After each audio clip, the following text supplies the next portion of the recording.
Because of all this, we have curtailed our freedoms and badly hurt our economy. How did we surrender so much so fast? He has a very interesting statement at the end of the column. They do. And he says, Daniel Patrick Moynihan in the early 1990s warned that our country was defining deviancy down. Today we are concerned about defining pandemonium up. That's correct. Former Secretary of Education, Senior Fellow at the Claremont Institute, Seth Leibson, and host of the Seth Leibson Show on my station in Phoenix, AM 960 KKNT.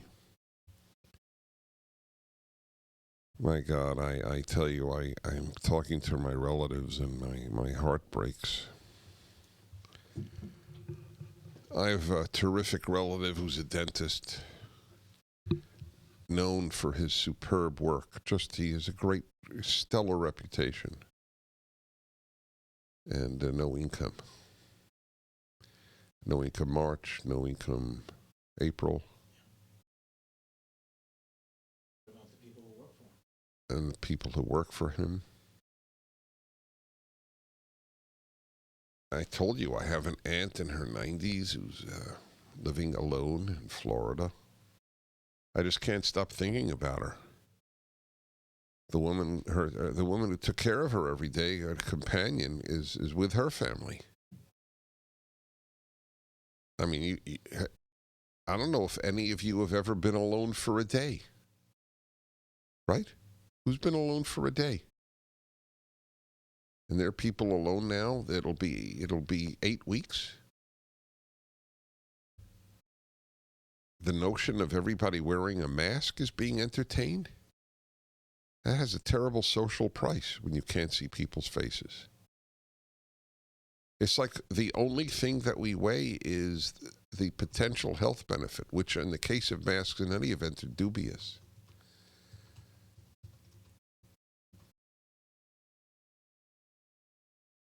I asked this from the beginning, do we have any voices? The president's instinct was to ask what's the price, but he's been shut down by the health professionals and the media.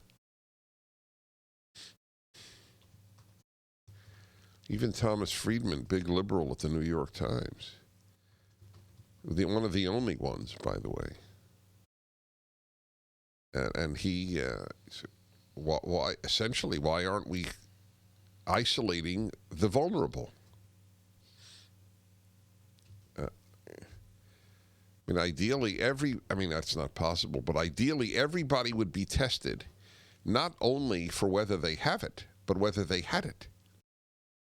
They're the healthiest crowd we have. They can work, people in supermarkets are worried. So let's have everybody tested. Maybe you had it. Maybe you have the antibodies. If truckers, I got a letter from the wife of a trucker. She's quite worried about her husband. It's fewer places. Where does a trucker eat today? Right? Our truck stops are largely desolate now, aren't they? It has to be like everything else. There's just, maybe you can order food. So what does he do? What does he order from the truck and pick it up? I guess. McDonald's or Burger King. The trucker as it is alone, much of his life, and now he's completely alone. The trucker is in solitary confinement.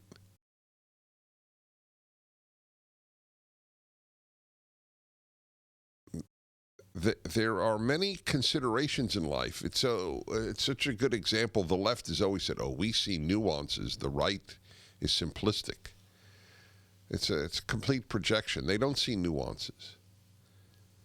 The fact that I am so roundly attacked, Washington Post, NBC, The Atlantic, because I said you can't wage a war if your attitude is we can't lose a life. Oh, I'm callous. Life might be mine.